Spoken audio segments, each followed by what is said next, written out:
Assalamualaikum teman-teman. Ini kita membaca komentar yang ada di YouTube ya. Pertanyaannya, maaf mas, mau tanya, pergantian ngasih makan dari cacing sutra ke pelet idealnya di umur berapa minggu atau berapa bulan? Nah, kita jawab ya. Untuk pergantian pakan dari cacing sutra ke pelet itu tidak melihat dari berapa hari atau berapa minggu, bahkan berapa bulan, tapi dilihat dari ukuran. Jadi ini pertanyaan dari Mas Hurapandi. Jadi itu mas, lihatnya itu dari ukuran, bukan dilihat dari berapa minggu atau berapa bulan. Nah seperti itu. Kalau semisal ukurannya sudah 10 mili bibit ikan guramenya, nah itu baru bisa dipindah ke pakan pelet, dari cacing sutra ke pakan pelet. Tapi kalau masih ukuran 5 mili atau 6 mili itu jangan, itu masih proses membelajarinya saja, sedikit-sedikit, agar supaya terlatih bibit ikan guramenya. Dan nanti di ukuran 10 mili baru bisa dilepas pakan cacing sutra. Seperti itu ya, itu pertanyaan yang pertama. Nah ini pertanyaan yang kedua dari Mas Hengler. Pertanyaannya, Bang, kolam saya outdoor, full kena sinar matahari. Untuk larva berteduh hanya ditanami enceng gondok 3-4 kolam. Dan sekarang airnya berwarna hijau. Itu aman gak ya untuk larva? Untuk kolam outdoor itu lebih bagus mas, karena pertumbuhan bibit ikan gurame itu memang butuh yang namanya panas cahaya matahari. Jadi kolamnya outdoor itu tambah bagus. Tapi setidaknya di bagian atas kolamnya itu harus dikasih paranet ya, agar supaya nanti bibit ikan guramenya aman. Seperti itu. Karena nanti kalau misalkan nggak dikasih paranet, nanti panas cahaya matahari itu kalau masuk secara total ke dalam kolam itu nggak baik juga. Nah seperti itu ya. Jadi setidaknya dikasih paranet meskipun ada enceng gondoknya. Terus untuk warna airnya yang hijau itu nggak masalah. Yang penting steril intinya. Kalau sudah nggak steril, alangkah baiknya dikuras. Nah untuk teman-teman nanti akan paham dengan sendirinya. Air steril yang tidak steril itu nanti akan paham dengan sendirinya kalau sudah terbiasa merawat bibit ikan guramenya. Oke ya. Nah lanjut kepada pertanyaan yang berikutnya dari Mas Yudis Tiova. Pertanyaannya, Bang, kenapa casutnya nggak ditaruh di piring kecil? Oke, langsung kita jawab ya. Kenapa casutnya tidak kita taruh di dalam piring kecil untuk perawatan bibit ikan guramenya? Ditaruh di piring itu nggak masalah. Nggak ditaruh di dalam piring pun, langsung diumbar, ditaruh di dasar kolamnya langsung, nggak masalah.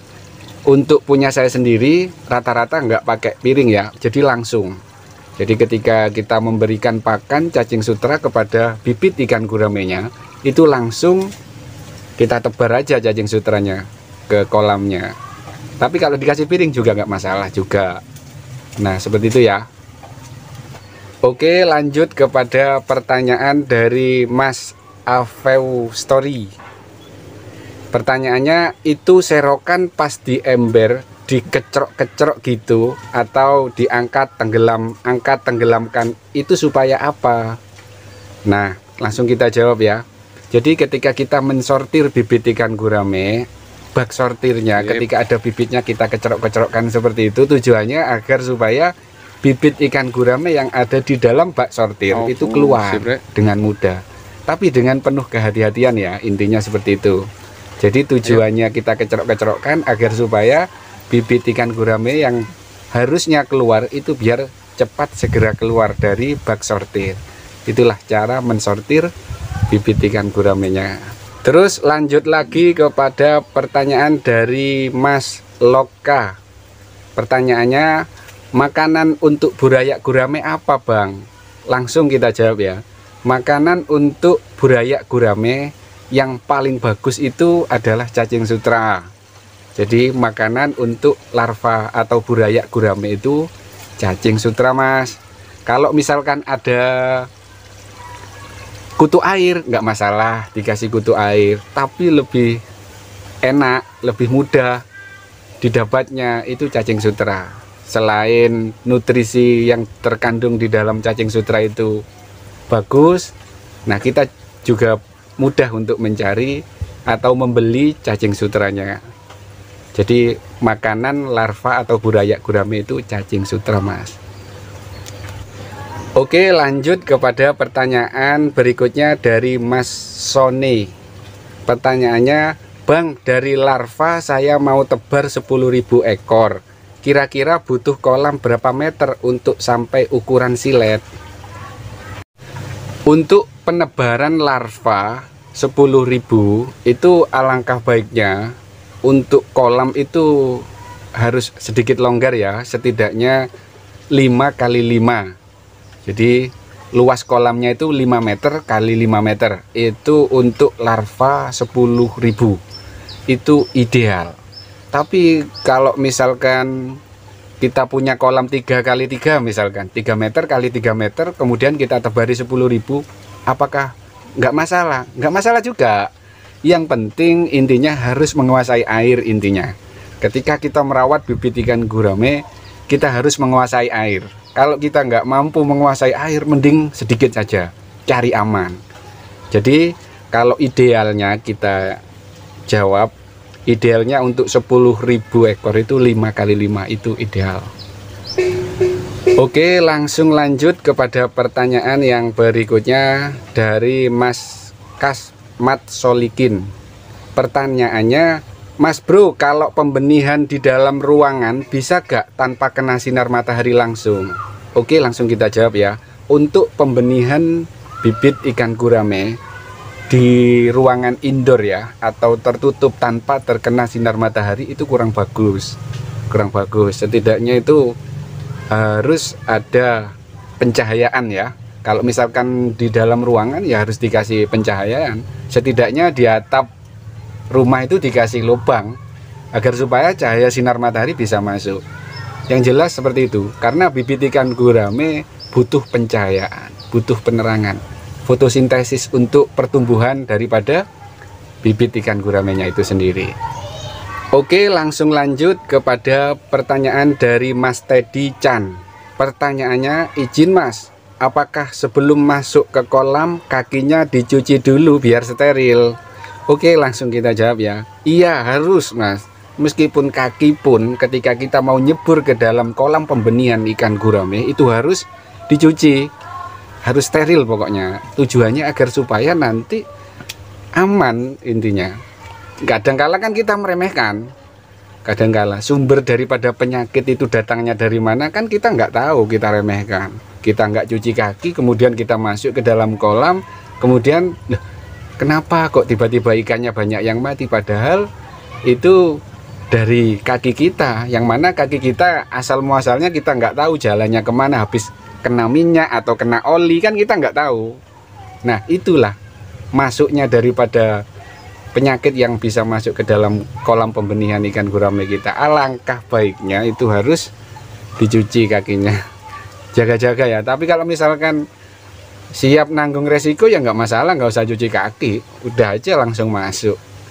Tapi kalau misalkan kita seharian tiba-tiba kita nggak lupa apa gimana, kita habis nginjak oli apa nginjak apa kan masuk ke dalam kolam, yang dikhawatirkan nah terjadi seperti itu. Yang rugi kan kita sendiri. Oke ya Mas. Oke, langsung lanjut kepada pertanyaan berikutnya dari Mas Asep Firman Elham. Pertanyaannya, air yang ditandon itu air yang bagaimana Bang?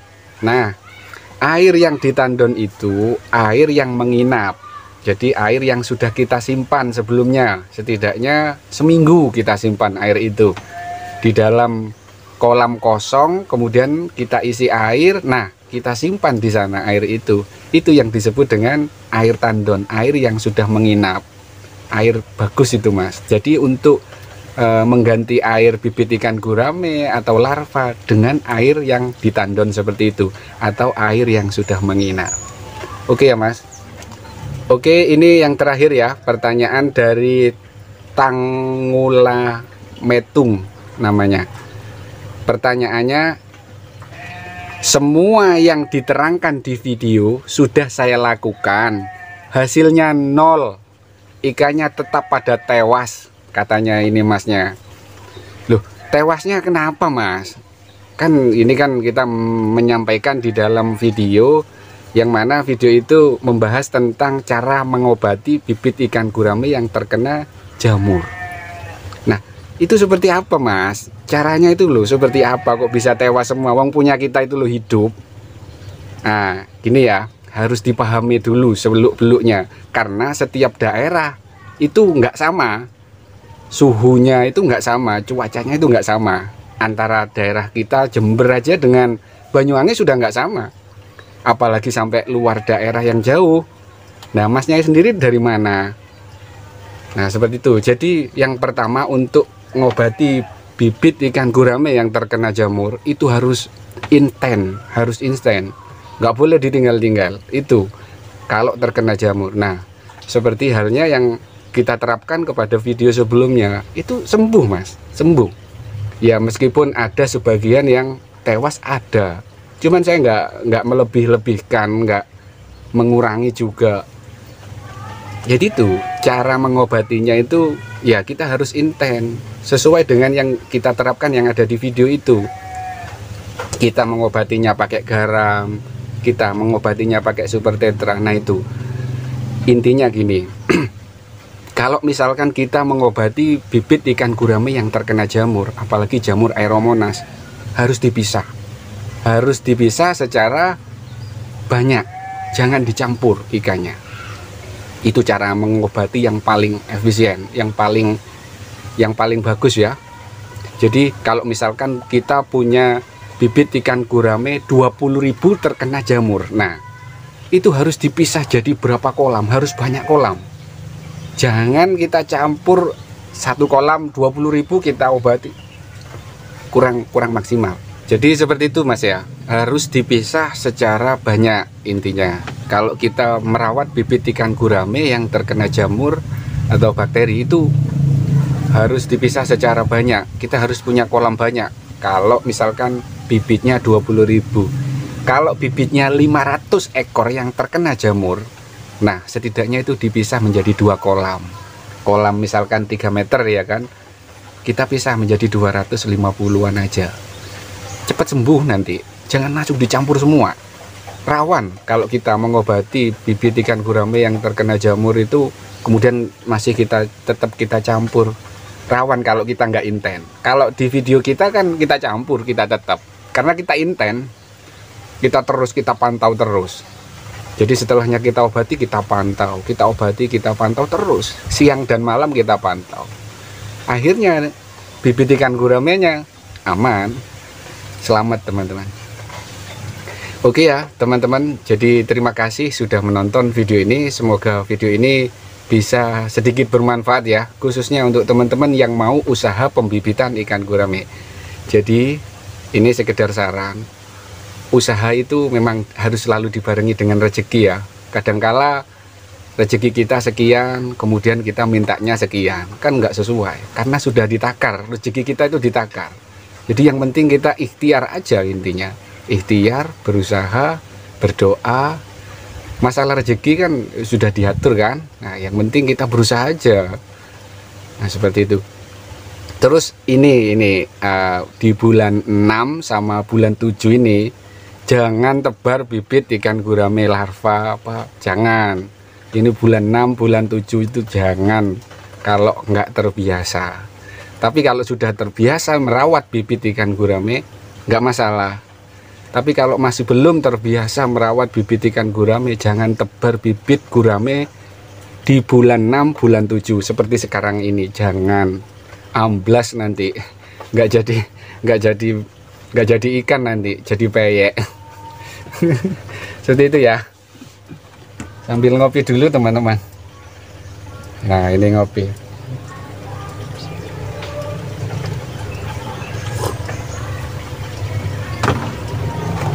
Jadi seperti itu ya teman-teman. Merawat bibit ikan gurame itu harus kita paham betul tentang seluk-beluknya.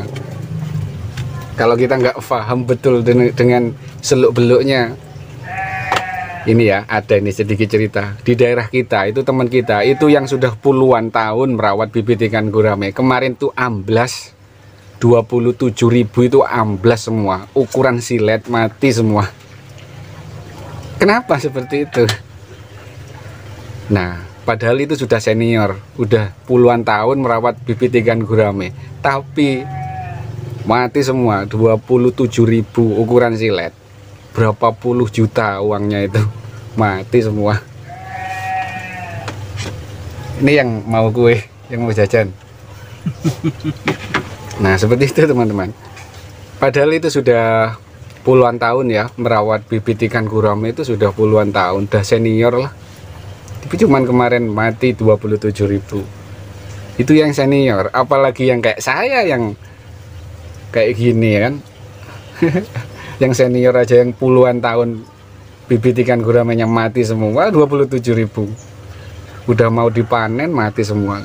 Nah itu makanya bibit ikan gurame itu kita gak bisa meremehkan. Kalau kita meremehkan nanti dampaknya akan ke bibit, akan ke kita juga, akhirnya kita gagal panen. Jadi kita harus intent bagaimana kita mencegah daripada mengobati. Kalau sudah mengobati kan ribet nanti. Kalau sudah mengobati itu ribet. Jadi kalau kita merawat bibit ikan gurame, kita harus sigap lebih duluan. Lebih baik mencegah daripada mengobati. Kalau sudah mengobati, wah, kenapa bibit ikan gurame itu terkena jamur? Kenapa? Karena dasarnya kolamnya kotor, airnya nggak steril, nggak bagus. Bibit ikan guramenya ngap-ngap, nggak bisa nafas itu teman-teman. Apalagi tebarnya padat, aduh, tebarnya padat, orangnya males. Lu gimana terus? Nah, kalau misalkan kita tebar padat, kita harus semangat siang malam jaga kolam. Kalau kita tebar padat, tapi kalau kita tebarnya nggak padat, enak, kita santai-santai. Nah itu. Jadi kalau kita merawat bibit ikan gurame, alangkah baiknya untuk teman-teman pemula juga ya, harus longgar tempatnya, intinya cari aman. Tapi kalau sudah terbiasa dan orangnya rajin, nggak masalah meskipun tebar padat. Oke ya teman-teman, terima kasih, semoga bermanfaat video ini. Assalamualaikum, salam sukses usaha budidaya ikan gurame. Mantap.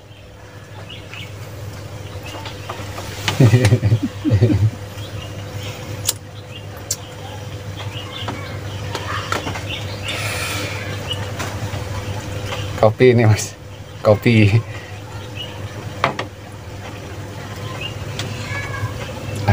Roti.